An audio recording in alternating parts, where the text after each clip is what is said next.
Halo, perkenalkan nama saya Laura Jivanya Silaban, saya dari kelas 11 IPA 1.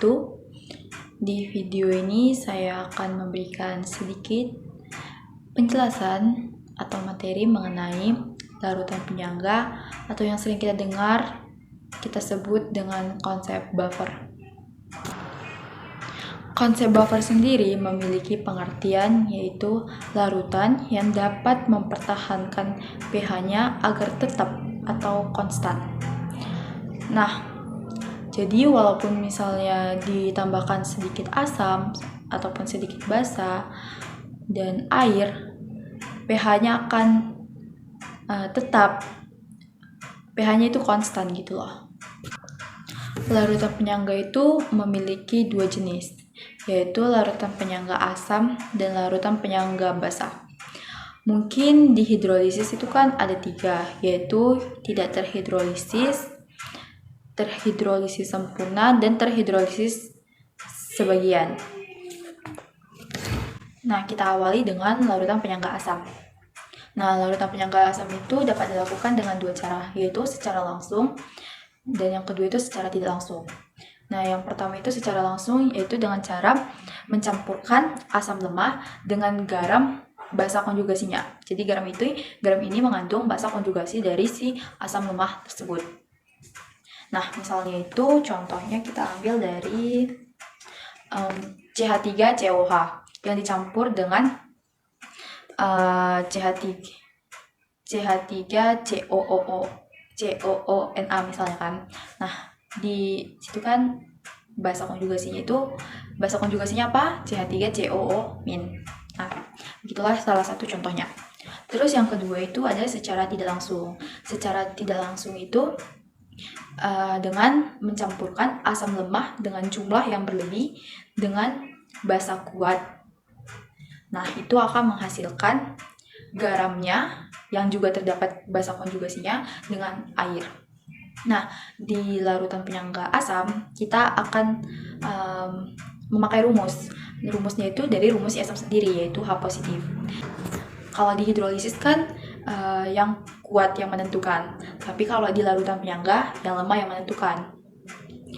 Di hidrolisis jika si asam yang kuat, maka kita akan memakai si H positif.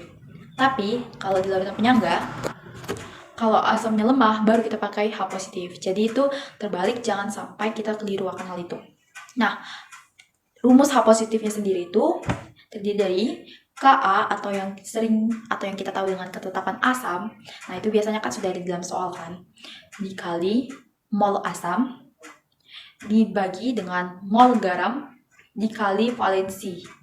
Nah, valensinya ini kita lihat dari indeks si yang lemahnya, bukan yang kuat, tapi yang lemahnya.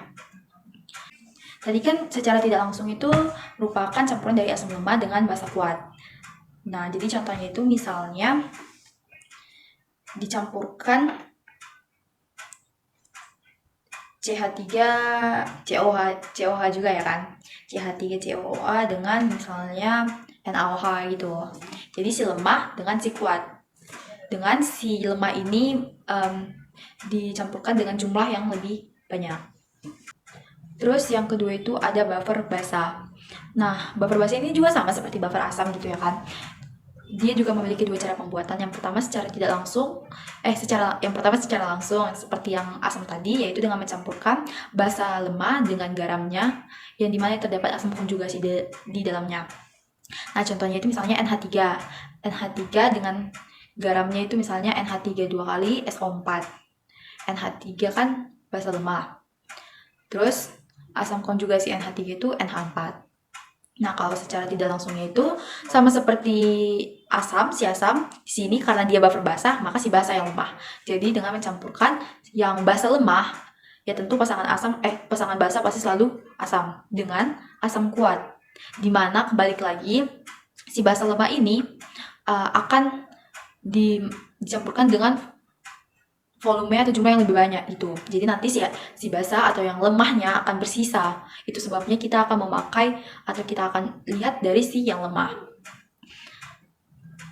Nah, di yang lemah ini buffer basa, si basa kan yang lemah. karena kita akan memakai basa, maka kita akan menggunakan OH-. Nah, dari rumusnya itu terdapat KB atau ketetapan basa dikali mol basa dibagi mol garam dikali valensinya.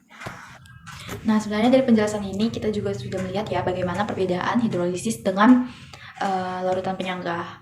Yang pertama, kalau di hidrolisis si kuat yang menentukan, sementara kalau di penyangga si lemah yang menentukan. Dan kadang sering keliru bagaimana cara membedakan kalau dari soal itu yang mana larutan penyangga dan yang mana hidrolisis. Balik lagi, hidrolisis itu pasti habis, sedangkan larutan penyangga itu bersisa. Seperti yang tadi, asamnya, basanya yang lemah yang akan bersisa, sehingga itulah yang akan menentukan kita pakai yang mana, H positif atau OH minus. Untuk mendalami lagi, ini kita akan melihat contoh soalnya. Nah, soalnya itu suatu larutan penyangga dibuat dengan cara mencampurkan 100 ml CH3COOH 1 molaritas dengan 100 ml CH3COONA 4 molaritas. Jika KaCH3COOH sama dengan 2 kali 10 pangkat minus 5, maka pH larutan penyangga tersebut adalah, nah kita analisis dulu soalnya. Di sini CH3COOH merupakan asam lemah dan CH3COONA merupakan garam dari si CH3COOH.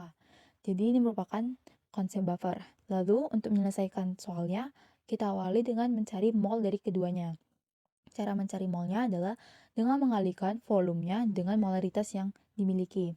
Jadi mol si asam lemah atau si CH3COOH sama dengan 100 ml dikali 1, karena molaritasnya sama dengan 1.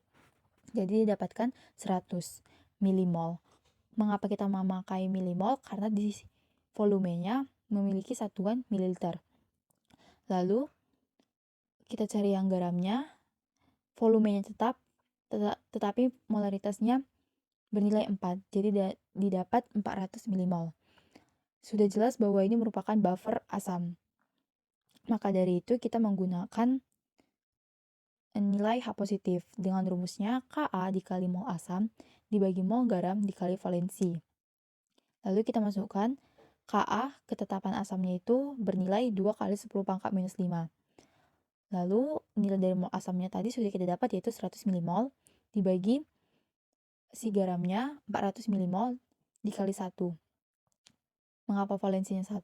Sekali lagi, valensinya itu dilihat dari indeks yang lemah dari garam tersebut. Jadi CH3COO-NA kan yang lemahnya CH3COO, dan itu indeksnya 1. Lalu kita selesaikan, 100 dengan 400 bisa kita bagikan, yang akan menghasilkan 1 bagi 4. Lalu 4-nya bisa kita bagi lagi dengan 2 di depan. Jadi hasilnya itu 10 pangkat minus 5 dikali setengah. Setengah itu sama dengan 0,5. Dan 0,5 itu sama dengan 5 kali 10 pangkat minus 1. Maka kita dapat hasilnya adalah 5 kali 10 pangkat minus 6. Itu kan nilai CH positif. Kita mencari pH-nya yaitu dengan menggunakan logaritma, di mana pangkatnya kita jadikan di depan sehingga didapat 6 kurang log 5. Itulah yang dapat saya sampaikan. Sekian dari penjelasan saya, semoga dapat dimengerti dan dipahami. Apabila ada kesalahan, mohon dimaafkan. Terima kasih.